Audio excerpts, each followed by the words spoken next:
Students, आज की class में हम स्टार्ट करने जा रहे हैं चैप्टर 1 रिलेशन एंड फंक्शन। तो वैसे भी हमने 11th क्लास में अबाउट द रिलेशन फंक्शन देखा हुआ, पढ़ा हुआ है वहाँ पर, और जो बेसिक कॉन्सेप्ट है वो हमें क्लियर है। फिर भी में हम यहाँ पर रिलेशन को डिफाइन करेंगे और मेन हमें रिलेशन को फोकस करना है। रिलेशन के बाद में जो फंक्शन आएगा उसको हम फोकस करेंगे। तो first of all we define what is relation and then फिर इसके बाद में हम उसके टाइप्स डिस्कस करते हैं यहाँ पर। तो रिलेशन की डेफिनेशन है इट इज वैसे भी देखो पहले बता दूं मैं, रिलेशन मतलब क्या होता है, कनेक्टिविटी। जैसे अपन रियल लाइफ में यूज करते हैं तो हमारी फैमिली में जिसमें रिलेशंस होते हैं, है ना, और सब्जेक्ट्स में रिलेशन होता है। जैसे फिजिक्स में हम मैथमेटिकल पार्ट यूज करते हैं, केमिस्ट्री में भी हम फिजिकल पार्ट यूज करते हैं। तो ये जैसे हमने अभी सब्जेक्ट्स में रिलेशन देखा है, मीन्स कनेक्टिविटी देखा है, हमारी फैमिलीज में कनेक्टिविटी, ह्यूमन बींग्स में जो कनेक्टिविटी होती है, तो सेम मैथमेटिक्स में भी क्या होता है, जो नंबर्स, जो वेरिएबल्स होते हैं उनके बीच में कुछ कनेक्टिविटीज होती हैं। तो उस कनेक्टिविटीज का मतलब ही क्या होता है, रिलेशन होता है। बट यहाँ पर उसको प्रॉपर फॉर्म में डिफाइन करने के लिए हम एक स्टेटमेंट देते हैं जो कि उसकी डेफिनेशन होती है। तो इसमें है it is the subset of the Cartesian product. जैसे हमने वहां पर ए का कोई सेट दिया हुआ है, बी भी कोई सेट दिया, तो हमने ए क्रॉस बी निकाला हुआ है 11th क्लास में। जी एच दिया तो जी क्रॉस एच निकाला हुआ है।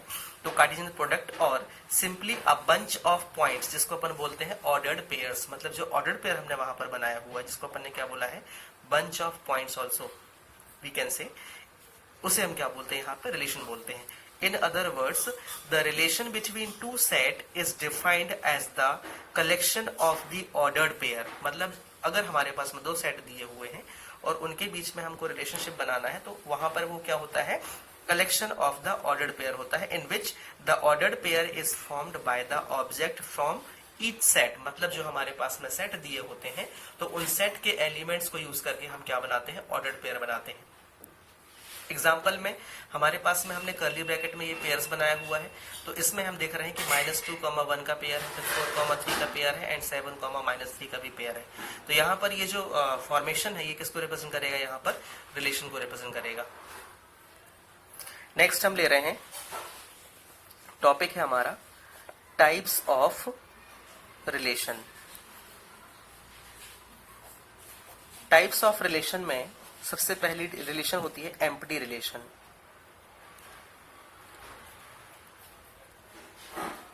एम्प्टी रिलेशन, इसकी डेफिनेशन लिखते हैं पहले अपन। तो a relation R on set A, it's said to be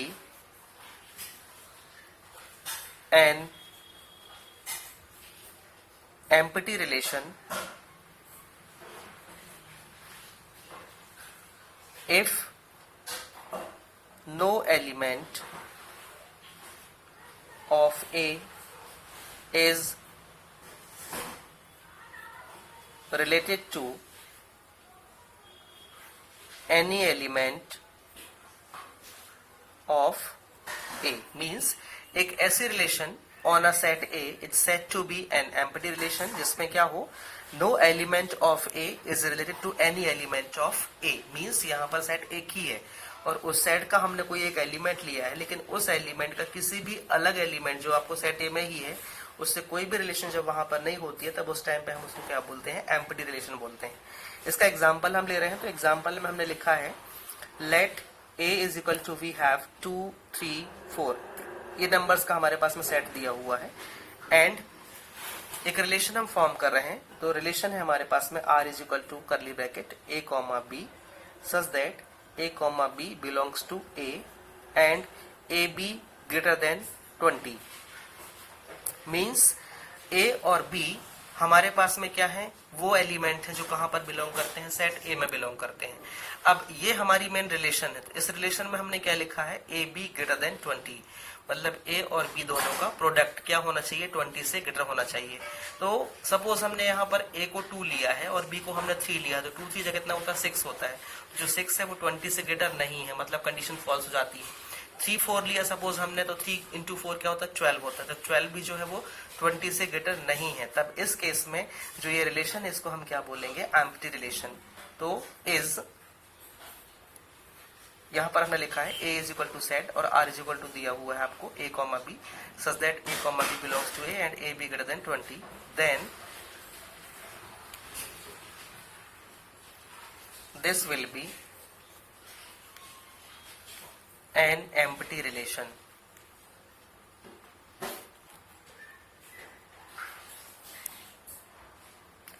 next relation है हमारे पास में यूनिवर्सल रिलेशन। यूनिवर्सल रिलेशन, पहले हम इसकी डेफिनेशन लिखते हैं। तो यूनिवर्सल रिलेशन की डेफिनेशन है a relation are in a set A is said to be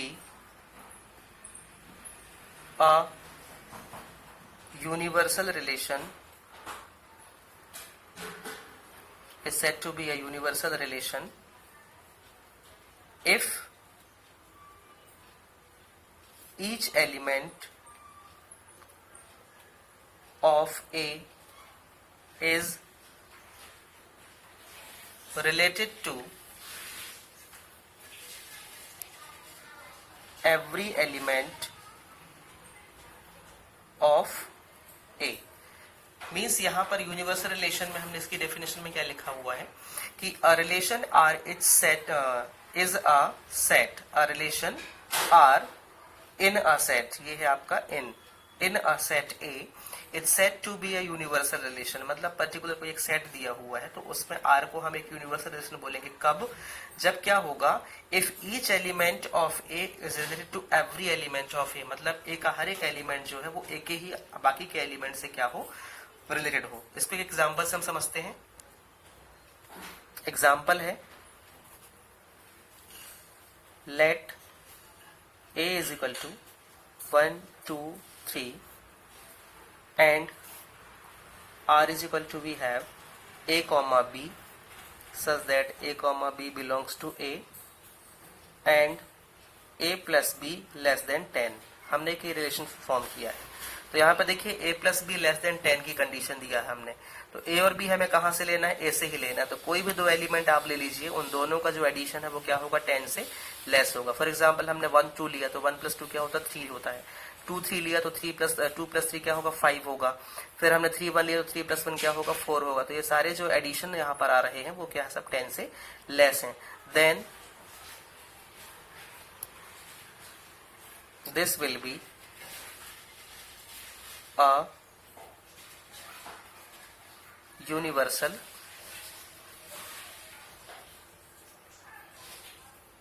relation.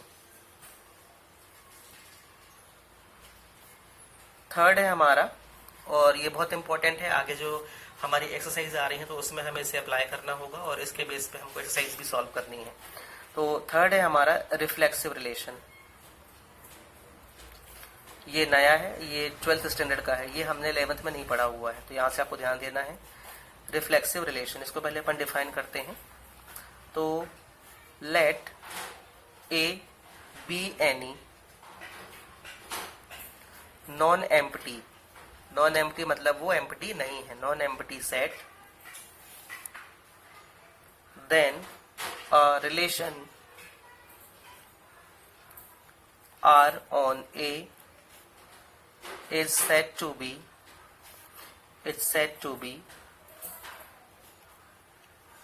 reflexive if A comma A belongs to R for every A belongs to A। Means A और A का ही जो pair है वो कहाँ पर belong कर रहा है, उस रिलेशन में बिलोंग कर रहा है जहां पर जो A है वो क्या है आपका एक A belongs to capital A, मतलब जो स्मॉल a है वो कहां पर बिलोंग कर रहा है, हमारा कैपिटल A में बिलोंग कर रहा है। इसके एग्जांपल से हम समझते हैं। फॉर एग्जाम्पल में हमने लिखा है let A is equal to 1 2 3, then R is equal to 1 1, मतलब एक प्रकार से बोल सकते हैं कि रिफ्लेक्सिव में क्या होता है, जैसे हमने रिफ्लेक्शन पढ़ा, तो रिफ्लेक्शन का मीनिंग क्या होता है? रिफ्लेक्ट बैक, मतलब वापस आना, रिटर्न बैक बोल सकते हैं उसको हम। तो उसकी एक इमेज जो होती है वो इमेज फॉर्म होती है। तो 1,1 फिर हो गया हमारा 2,2, देन 3,3। इस तरीके से रिलेशन बन सकती है। हमारा जो 3,3 है वो कहाँ पर है? आपका ए में ही बिलोंग करता है, और यही डेफिनेशन में भी है। तब इस टाइम में हम क्या बोलेंगे? Is a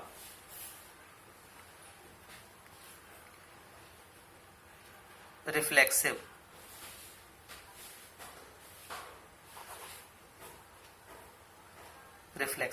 relation. नेक्स्ट है इसके बाद में, रिफ्लेक्सिव के बाद आता है हमारा सिमेट्रिक रिलेशन। नेक्स्ट है हमारा fourth, symmetric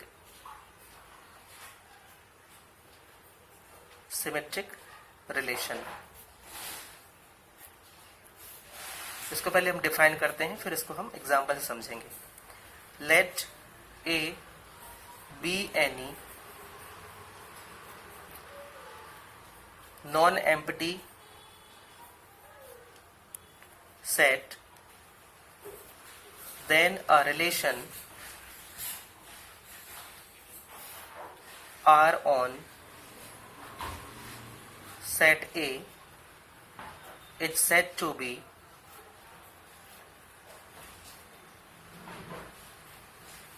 symmetric if A, B belongs to R, मतलब ए और बी रिलेशन में है। Similarly B comma A also belongs to R for every A comma B belongs to A. Means A comma B relation में है तो B comma ए भी obviously कहाँ पर होगा? रिलेशन में होगा। For every element of A comma B belongs to A. तो ये क्या हो जाएगा? हमारा सिमेट्रिक हो जाएगा। एक एग्जाम्पल हम लेते हैं यहाँ पर। एग्जाम्पल में हमने लिखा late A is equal to 2, 3 and 4, और हम एक रिलेशन बना रहे हैं। Then R is equal to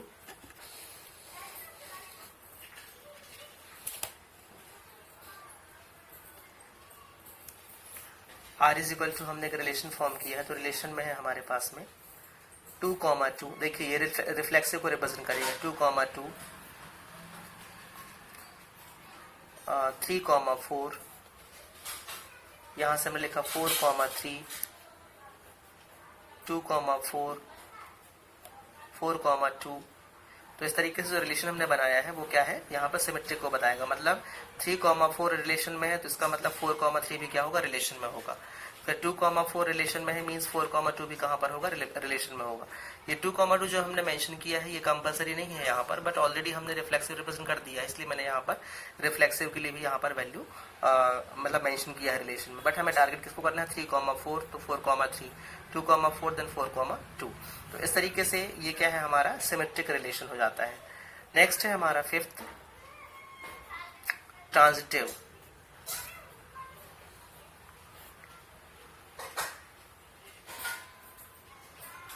relation.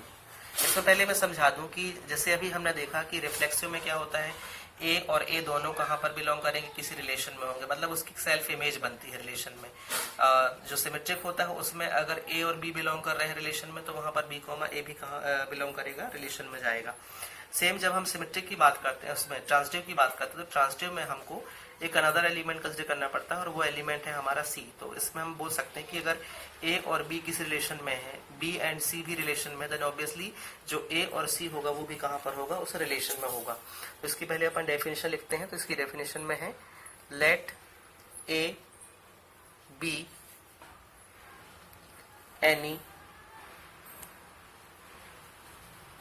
non-empty set, then a relation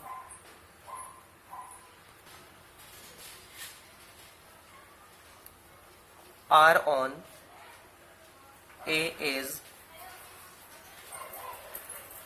said to be transitive if A comma B belongs to R, B comma C belongs to R, then A comma C also belongs to R। ये ध्यान रखना आपको कि जब ए और B relation में है, B और सी रिलेशन में है, तब उस केस में क्या होगा, जो हमारा ए कॉमा सी है वो भी कहाँ पर होगा, रिलेशन में होगा for every a b c belongs to A. एक एग्जाम्पल हम ले रहे हैं यहाँ पर।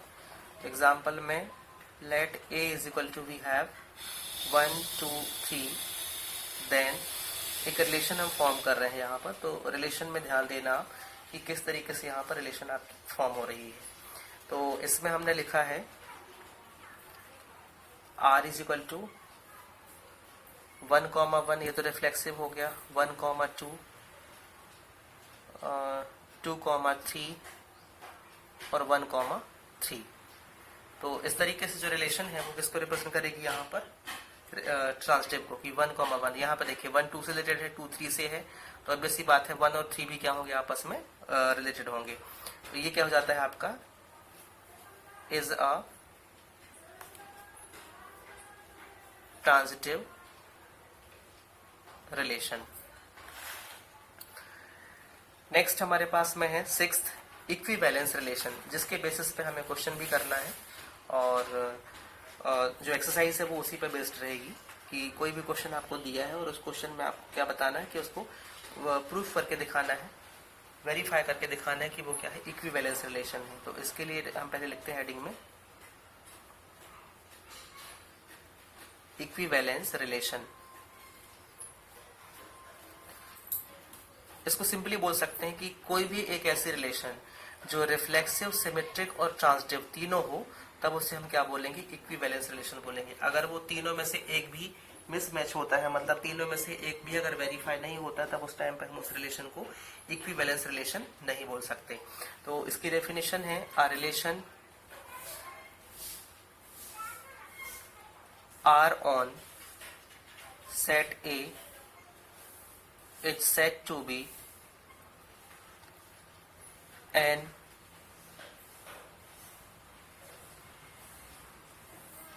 equivalence relation if it is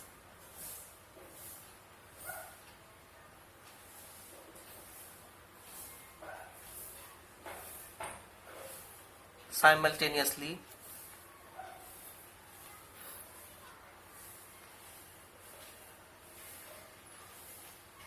reflexive, symmetric and transitive relation. मतलब कोई भी रिलेशन को हम इक्विवेलेंस तब बोलेंगे जब वो क्या हो, रिफ्लेक्सिव भी हो, सिमेट्रिक भी हो और ट्रांजिटिव भी हो। एक एग्जांपल हम ले रहे हैं।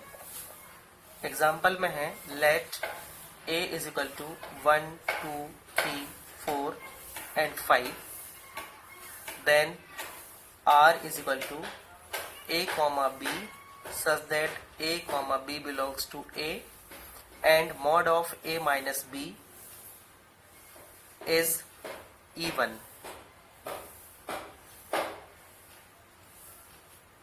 is an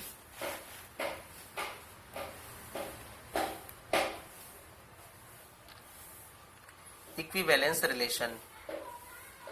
देखिए यहाँ पर रिलेशन बनी हुई है, रिलेशन में हमने लिखा है कि mod of A minus B it should be even number. तो और वो ए और बी हमें कहाँ से लेना है, सेट ए से लेना है, और सेट ए में हमारे पास में एलिमेंट है 1 2 3 4 एंड 5। तो सबसे पहले हम यहाँ पर रिफ्लेक्सिव चेक करते हैं। तो रिफ्लेक्सिव के लिए हमें क्या करना होता है, सेम एलिमेंट लेना होता है। तो सेम एलिमेंट जैसे हमने दिखाया कि ए कॉमा ए रिलेशन में है, मतलब यहाँ पर अगर हमने ए को 1 लिया है तो 1 को 1 के साथ में ही यूज करना होगा। तो यहाँ पर बी भी क्या होगा, 1 होगा, मतलब ए ही लेना है यहाँ पर। जैसे यहाँ पर ए कॉमा बी बिलोंग्स टू ए है, तो रिफ्लेक्सिव में क्या होगा, ए कॉमा ए बिलोंग्स टू ए। यहाँ पर भी ए कॉमा ए हो जाएगा, यहाँ पर भी ए माइनस ए हो जाएगा, और ए की प्लेस में कोई भी वैल्यू आप ले लें, 1 ले लिया हमने, तो 1 माइनस ए, 1 माइनस 1 क्या हो जाएगा, 0। और इवन नंबर की डेफिनेशन के अकॉर्डिंग अपन बात करते हैं तो इवन नंबर क्या होता है, जो कि 2 से डिविजिबल है यहाँ पर। तो a माइनस ए मतलब 1 माइनस 1 क्या हुआ, 0 हुआ, और 0 डिवाइड बाई 2 मतलब वो क्या है, इवन नंबर की कैटेगरी में जाएगा। तो ये रिफ्लेक्सिव हो जाता है। सिमेट्रिक में क्या करेंगे अपन, सिमेट्रिक में हम ऐसे नंबर्स लेंगे जो 2 से जिसमें डिफरेंस जो है वो क्या हो, 2 से डिविजिबल हो। देखो जैसे मैंने सपोज यहाँ पर 2 और 4 का एग्जाम्पल लिया है। तो ए को मैंने 2 लिया है, बी को मैंने 4 लिया है, तो 2 माइनस 4 क्या मिलेगा मुझे? -2 मिलेगा। -2 मॉड में है, बाहर आएगा तो क्या मिलेगा? 2 मिलेगा, प्लस 2 डिवाइड बाई 2 क्या हो जाएगा आपका? इवन नंबर हो जाएगा। सेम b माइनस ए जब मैं लिखूंगा इसको तो क्या लिखूंगा? 4 माइनस 2 दैट इज 2, और 2 डिवाइड बाई 2 मतलब क्या होगा? 1, मतलब वो भी डिविजिबल है तो वो भी इवन नंबर हो जाएगा। तो a माइनस बी या b माइनस ए दोनों को लिखने पे आपको फाइनली क्या मिल रहा है? मॉड के बाहर पॉजिटिव नंबर मिल रहा है, that's why this will be even number. इसके बाद में थर्ड हमें चेक कराना है क्या? ट्रांसटिविटी। तो ट्रांसटिविटी में हमको यहाँ पे 3 नंबर लेना, 3 नंबर हम ऐसे ले रहे हैं, सपोज हमने लिखा 1, 3 और 5 लिया, तो 1 माइनस 3 क्या होता है? 2, मतलब -2 होगा, लेकिन मॉड में है, बाहर आएगा तो क्या मिलेगा? 2 मिलेगा, और उसको जब हम 2 से डिवाइड करेंगे तो क्या मिलेगा हमको? इवन नंबर, मतलब वो इवन कहलाएगा क्योंकि वो 2 से डिविजिबल है। फिर हमने 3 और 5 का डिफरेंस देखा, तो 3 माइनस 5 क्या होगा? -2 होगा, और -2 भी अगेन जब बाहर आएगा तो 2 मिलेगा, वो भी 2 से डिविजिबल है, मतलब वो भी इवन नंबर हो जाएगा। देन 1, 5 भी क्या होना चाहिए आपका? इवन नंबर हो चाहिए, तो 1, 5 मतलब 1 माइनस 5 किया तो क्या मिला? -4, और जो -4 है बाहर आने पे क्या मिलेगा? +4 मिलेगा। तब उस केस में जो 4 है वो भी क्या है आपका? 2 से डिविजिबल है। तो इस केस में हम देख रहे हैं कि जो रिलेशन हमने यहाँ पर फॉर्म किया है वो रिलेशन क्या है आपकी? रिफ्लेक्सिव, सिमेट्रिक और ट्रांसटिव तीनों है, that's why this relation will be equivalence relation. तो स्टूडेंट्स, जो भी मैंने क्लास में कंटेंट्स आपको एक्सप्लेन किया उसको आप कॉपी में नोट करिए और उसको अच्छे से रीड कर लीजिए, रीड करके उसको समझ लीजिए, क्योंकि इसके बाद जो क्लास होगी उसमें मैं इसकी एक्सरसाइज करवाऊंगा। और लिसन केयरफुली, ये चैप्टर जो है वो आपका थ्योरेटिकल पार्ट इसमें बहुत ज्यादा मिलेगा आपको। तो थ्योरी पार्ट में क्या होता है? हमको समझना ज्यादा होता है, मतलब न्यूमेरिकल पार्ट बहुत कम रहेगा, इसमें समझने वाला काम अपन को ज्यादा रहेगा। मीन्स कम समझेंगे ज्यादा लिखेंगे, ऐसा रहेगा इसमें, या ज्यादा भी लिख के ज्यादा भी समझोगे तो लिखना आपको लिमिटेड है यहाँ पर। बट यहाँ पर आप अगर सोचें कि हमें वर्किंग परफॉर्म करानी होगी, न्यूमेरिकल पार्ट ज्यादा है इसमें, तो वो ऐसा नहीं होगा। यहाँ पर थ्योरी पार्ट ज्यादा है, मतलब आपको समझना है और समझने के बाद में आप उसको क्या करेंगे? डिटेल करेंगे। तो चलिए, हम जो आगे इसकी जो क्लास होगी उसमें मैं इसकी एक्सरसाइज करवाऊंगा, जिसमें हम कोई भी रिलेशन हमको दी जाएगी, उस रिलेशन को हमको रिफ्लेक्सिव, सिमेट्रिक, ट्रांसटिव चेक करना है, और फिर कोई रिलेशन दी हुई है तो उसको इक्विवेलेंस रिलेशन प्रूफ करना है। क्योंकि जो अगली एक्सरसाइज हमारी आने वाली है एक ही एक्सरसाइज है रिलेशन की, उसमें हमको रिफ्लेक्सिव, सिमेट्रिक, ट्रांसटिव चेक करना है और साथ में कोई रिलेशन दी हुई है तो उसको इक्विवेलेंस रिलेशन प्रूफ करना है। और ये बहुत इंपॉर्टेंट भी, एग्जाम में एक क्वेश्चन यहाँ से 4 मार्क्स में आता है। सो बी केयरफुल, जो भी कंटेंट्स आपको आज लिखाए गए हैं उसको कॉपी में नोट करिए, उसको रीड करिए और समझने की कोशिश करिए। और समझना ही है, क्योंकि नेक्स्ट क्लास में अगर ये चीज कॉन्सेप्ट समझ में नहीं आएगा तो हमें अगली जो एक्सरसाइज है वो समझ में बिल्कुल भी नहीं आने वाली है। तो I hope you will do well. तो हम मिलते हैं नेक्स्ट क्लास में अगले एक्सरसाइज के साथ में। Thank you.